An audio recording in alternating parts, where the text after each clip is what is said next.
Me toca en esta oportunidad presentar al coronel Waldemar. Así que no es muy fácil de hablar para mí, pero por eso se los voy a leer. Coronel de Infantería egresado en la Escuela Militar en el año 79. Actualmente se desempeña como director de Secretaría General y como jefe de Relaciones Públicas del Instituto Antártico Uruguayo, integrando el Consejo Directivo de dicho instituto desde el 2010. Ha sido jefe de base científica antártica Artigas en los periodos 1999-2000, 2000-2006, 2006-2007, 2008-2009. Ha participado en misiones de paz de Naciones Unidas como observador militar en Ruanda en 1993-94, en el Sahara Occidental 95-96 y como comandante de tropas en la República Democrática del Congo 2002-2003. Se ha desempeñado como docente de la Escuela de Operaciones de Paz del Ejército en las materias de liderazgo, cuestiones de género, derechos humanos, convivencia en ambientes multiculturales y otros temas técnicos desde el año 1998.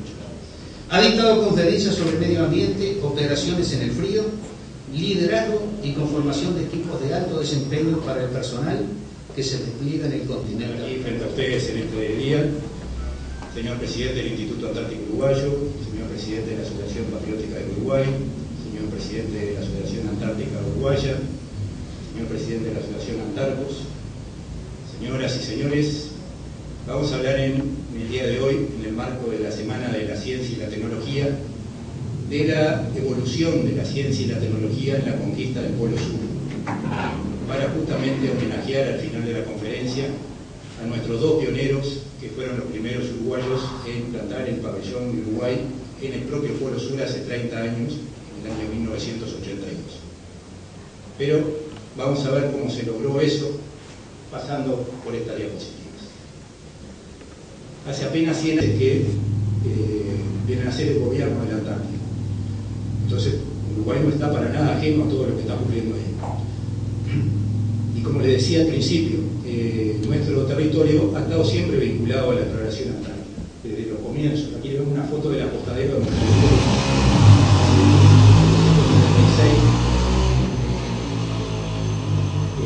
La colonia española creó el apostadero de Montevideo, desde donde el puerto de Montevideo se le daba potestades a la flota española para que controlara todos los mares que hubieran al sur de Montevideo, incluido Malvinas y lo que se fuera a descubrir, que todavía no se sabía que estaba la Antártida. O sea, la vinculación de nuestro territorio existe desde que tenemos conocimiento de él. Y ha ido evolucionando con el tiempo. Eso sería motivo de otra conferencia, pero vamos a avanzar a otras cosas.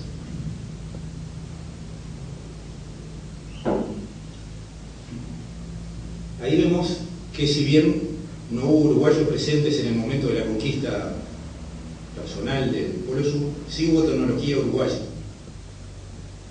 a través del frigorífico Liebix, que hoy es un museo allí en Fray Bentos, y por ejemplo lo podemos ver a través de este aviso publicitario de la expedición de Scottsy, donde anuncia el producto Oxo, que era aquel que está en la latita, que era como los caldos, esos que hay hoy, son calditos concentrados para hacer sopas, una cosa similar a eso. Y también había un concentrado líquido que también se llamaba Oxo. Ese producto en su época, en esa época en particular, era presentado como una panacea alimenticia. Luego los estudios posteriores determinaron que no era tan así, pero en ese momento era presentado como que era mágico tomar eso y llegaban caminando descalzos por el sur, más o menos. No fue así, evidentemente, porque sabemos que hubo fracaso. Pero sí, lo importante es que era un alimento que sirvió, por ejemplo, para las guerras mundiales, sirvió para alimentar en expediciones normales que iban a lugares normales, y que fue un salto tecnológico notable porque permitió aliviar las cargas y facilitar la logística de toda esa expedición.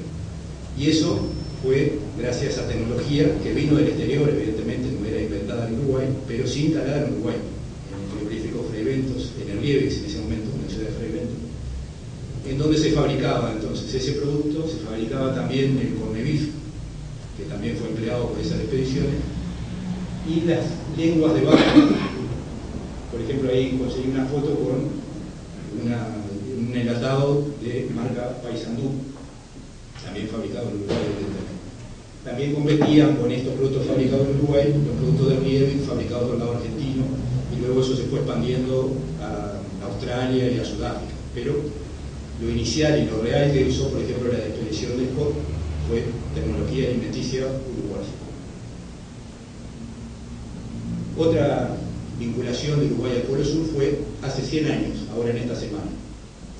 El 21 de mayo de 1912, Amundsen, con toda su tripulación, venía viajando desde Nueva Zelanda en un crucero, en un vapor, llegó al puerto de Montevideo y ahí fue el primer puerto donde empezó a dar conferencias y a hacer público su descubrimiento.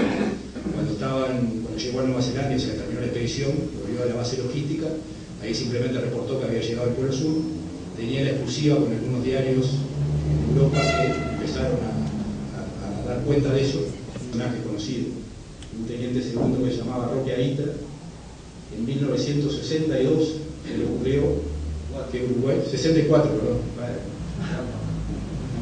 ahora no es teniente segundo. En el año 64 se le ocurrió que se podía organizar un viaje al Polo Sur uruguayo. Y bueno, y ahí tenemos un pedacito del informe que elevó a sus superiores en el momento en que fue tramitado al comando de la Fuerza Aérea. La siguiente, y el comando de la Fuerza Aérea de ese momento emitió una orden de la Fuerza Aérea donde le daba andamiento a la solicitud y disponía la creación de una comisión para analizar si realmente era posible hacer eso. Después capaz que aquel teniente segundo nos quiere contar si realmente fue posible eso. Y bueno, pero avanzando en el tiempo, si bien oficialmente el Instituto Antártico Uruguayo, nuestros científicos no llegaron a hacer cosas concretas en el Polo Sur, sí han habido uruguayos trabajando en el Polo Sur.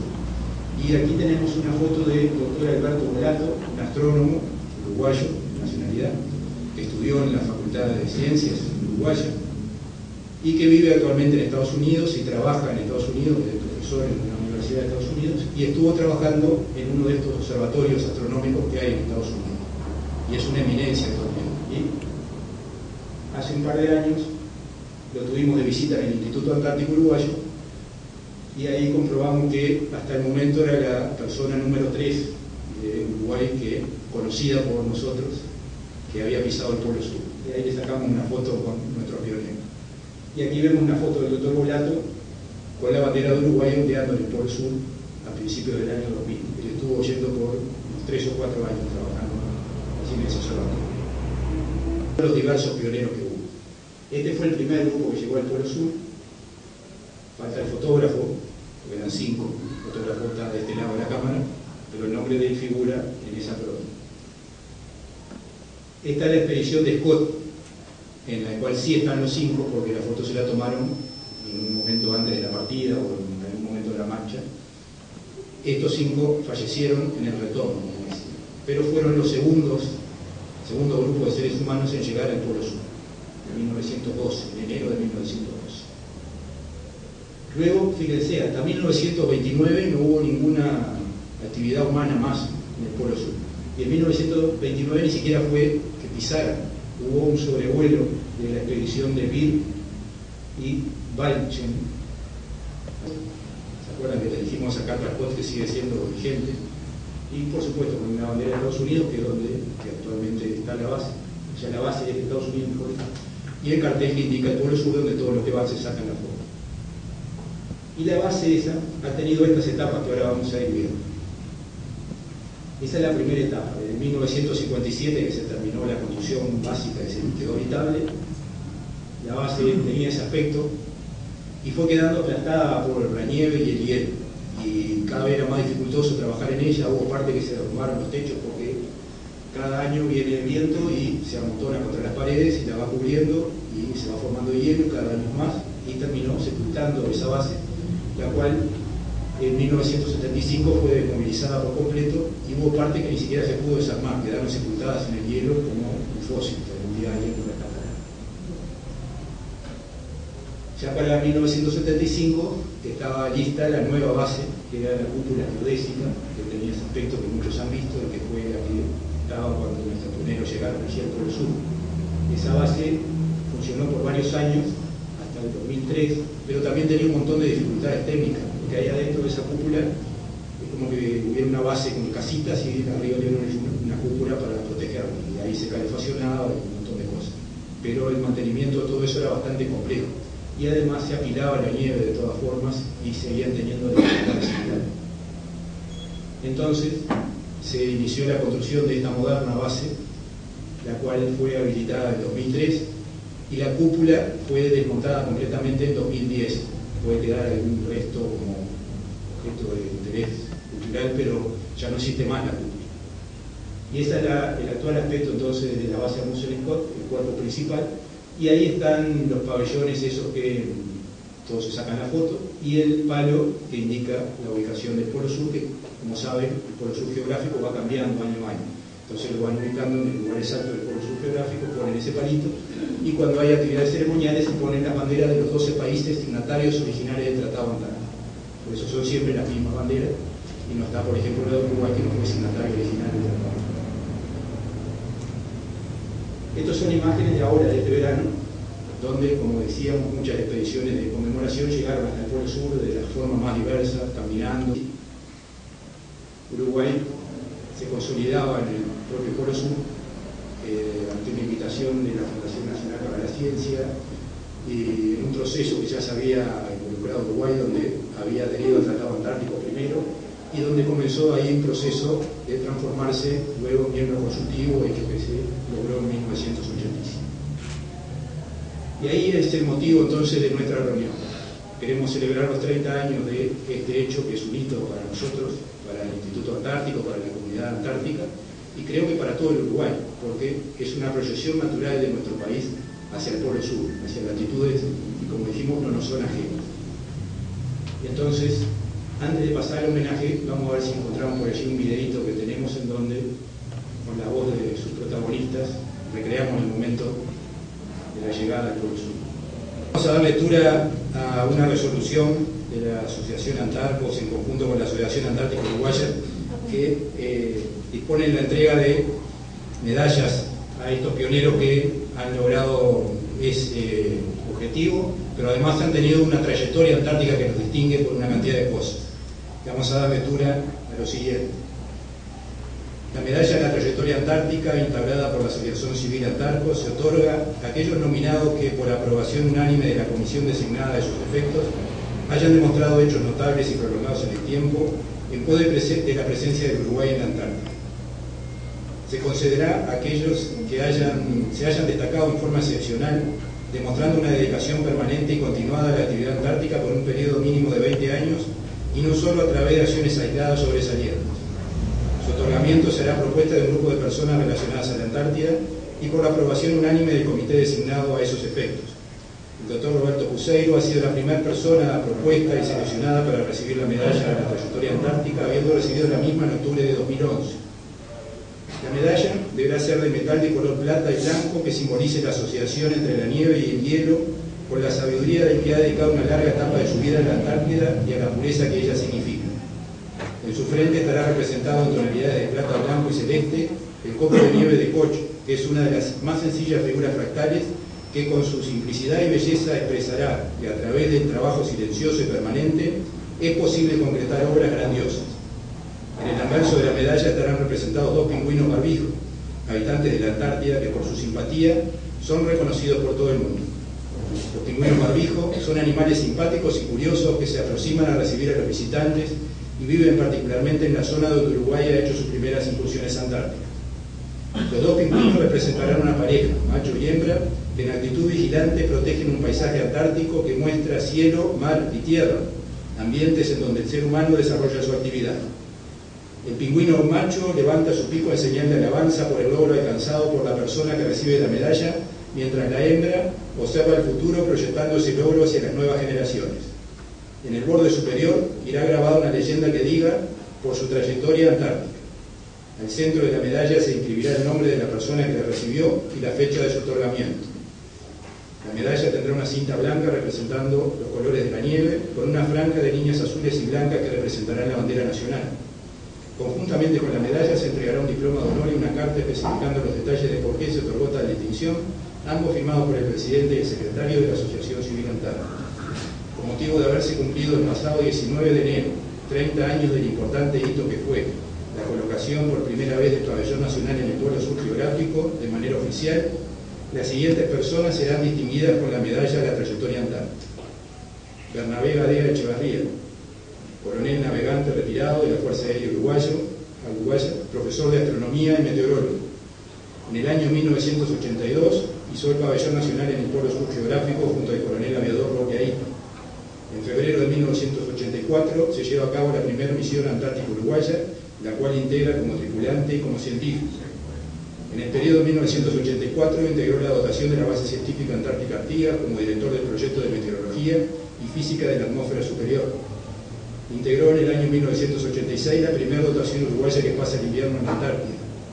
Como director del programa de física de la atmósfera superior, instaló en el año 1991, junto al mencionado grupo científico, la estación ionosférica Iono-Antago, de cumplirse 30 años de ratificación del Tratado Antártico. Fue integrante del Consejo Directivo del Instituto Antártico Uruguayo entre los años 1998 a 2001. Es socio fundador de la Asociación Civil Antárticos, habiendo integrado la comisión directiva en varias oportunidades y siendo su presidente en el periodo 2007-2009. Ha participado en seminarios y simposios de carácter internacional en el ámbito antártico y actualmente se desempeña como asesor honorario del Instituto Antártico Uruguayo. Roque Antonio Aita González, coronel aviador retirado de la Fuerza Aérea Uruguaya. El 10 de marzo de 1964, el entonces teniente segundo piloto aviador militar, don Roque Aita, elevaba a sus superiores un proyecto de vuelo cuidadosamente elaborado en el cual probaba la factibilidad de una misión en la Antártida.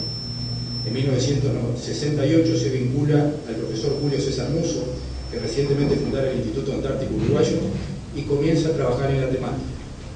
En 1970 participa en la primera Convención Nacional Antártica e integra la Comisión de Navegación como secretario. En 1968 se integra el Instituto Antártico Uruguayo hasta su oficialización en 1975, primero como integrante y luego como consejero, tarea que desempeñó entre 1979 y 1989 y luego entre 1992 y 1996.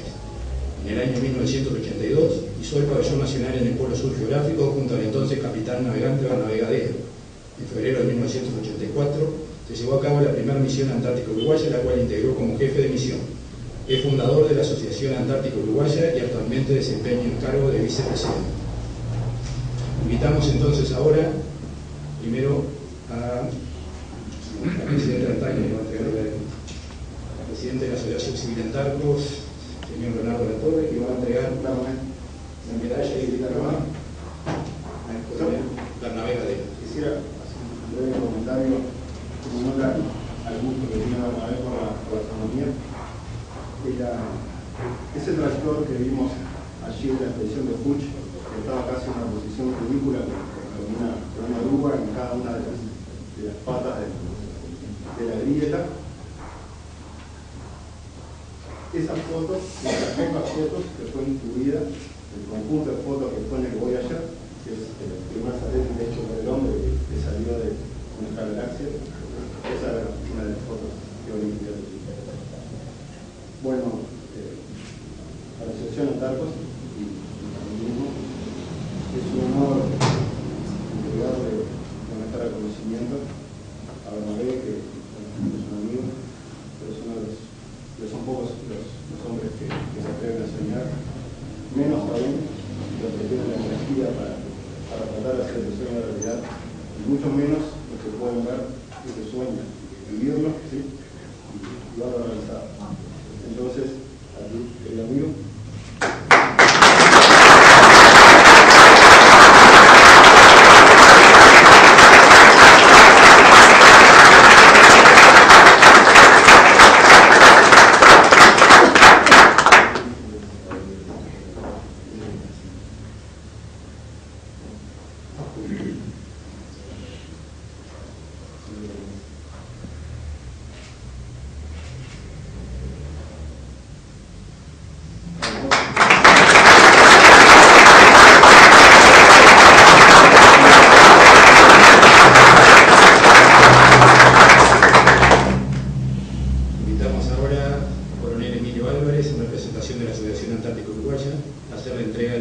medalla del coronel retirado Roque Alba.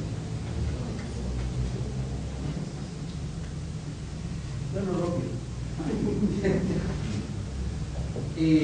La verdad que pasaron por mi mente durante estos días que sabía que esto me tocaba decirle determinadas cosas a un camarada, pero quien tuvimos la oportunidad de arrancar el tema antártico cuando Uruguay se lanza a armar un avance y todo lo demás, con algunos que tenemos, que somos viejos, en ese sentido.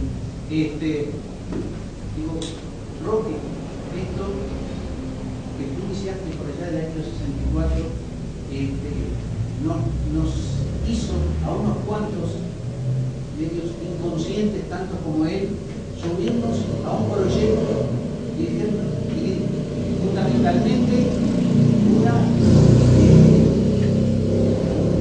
par de palabras que siempre están en la boca de Aita cada vez que se pone algo. Sí se puede, sí se puede, sí se puede. Señor, yo nunca creí que Uruguay podía estar teniendo el peso que tiene hoy en día en un continente de 14 millones de kilómetros cuadrados. Y Uruguay lo tiene. Y lo conquistó gracias a hombres como él. Mi coronel, su sueño se cumplió. Lo felicito. Muchas gracias.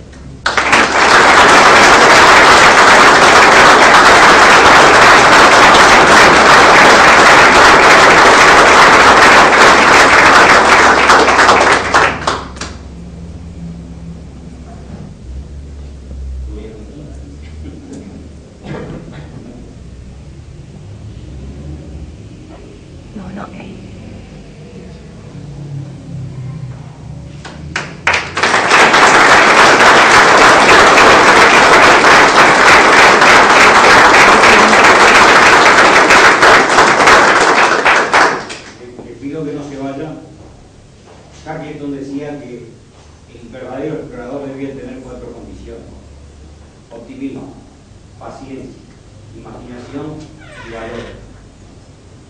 El coronel Emilio Álvarez y muchos de los que nos acompañaron a lo largo de este larguísimo trayecto que fue la conquista no solo del Polo Sur, sino entrar al tratado, nos reúne con el coronel Emilio Álvarez por su trayectoria, por su empuje, porque es un verdadero antártico. Y para mí es un honor no solo recibir, sino que él, de manos de un auténtico antártico como hay muchos acá. Además quiero agradecer en este séptimo año de Ciencia y Tecnología, esta semana que se dedicaba a la Ciencia y Tecnología, a la Asociación Patriótica del Uruguay, a la Asociación Antarco, a la Asociación Antártica y al Instituto Antártico, cuyo presidente hoy nos acompaña y agradezco su presencia. Especialmente a la Asociación Patriótica del Uruguay, porque hoy me voy a permitir hacer un rescate en el tiempo. La Asociación Patriótica del Uruguay se fundó el 25 de agosto del año 1916 y duró 3 días ese acontecimiento. Y ahí los estoy viendo en un viejo teatro que ahora ya está reconstruido, bajo la presidencia del doctor Luis Piedra, y a su derecha el poeta de la patria, Zorrilla San Martín, a su izquierda don Joaquín Villegas Suárez, nieto del presidente Joaquín Suárez, el teniente primero Juan Manuel Huizolanza, primer mártir de la aviación uruguaya, y a su izquierda un poeta, Mendilazo. Y ahí, en ese acontecimiento, no solo se determinó que la bandera uruguaya fuera el escudo de guerra de las aeronaves y de los barcos, aeronaves porque había un poco de los barcos y de todas las instituciones militares, se determinó con una iniciativa del teniente Huizolanza. Pero además, en ese acto se distinguió a dos elementos. Primero, los que habían intentado el rescate de Shackleton, que recién lo mencionamos, en el Instituto de Pesca número 1, y a los aviadores, entre ellos Berizzo, que no estaba, el teniente Berizzo no estaba porque había tenido un accidente y había ganado un raíl, el raíl Buenos Aires-Mendoza, le había ganado a su propio instructor, y a los otros pilotos que habían obtenido sus alas de piloto, unos en Chile, Boillo Lanza y ya en la Cueva, y Berizzo y Cristi en Buenos Aires. Y el propio Berizzo había ganado una carrera a su propio instructor. Pero además, yo no lo pude comprobar, pero en el libro de Meregari establece, y yo recibí, allá por la década del 60, de que Berizzo había intentado o había pedido para volar a avisarle a los marineros que estaban en la isla Alejandro que iban a ser rescatados. Yo no lo pude comprobar, en el libro de Meregari lo dice, mi buen amigo, los profesores actuales de historia dicen que no, que en los libros actuales queda la duda, pero sé por distintos familiares y viejos pilotos que él le había escrito cartas acá a Boillo y allá en la Cueva para intentar algo que era una locura. Y en ese acto, hoy me permito hermanarme, hoy nos están distinguiendo por haber concluido lo que ellos empezaron. Los marinos que intentaron el rescate y Berizzo que supuestamente intentó algo, pero hoy acá podemos decir, la historia nos da la oportunidad de hermanarnos con aquel acontecimiento de la Asociación Patriótica y poder decir, bueno, está concluido lo que se pudo, lo que se empezó en el año 1916. Demoramos un poco, pero se llega. Entonces, yo digo,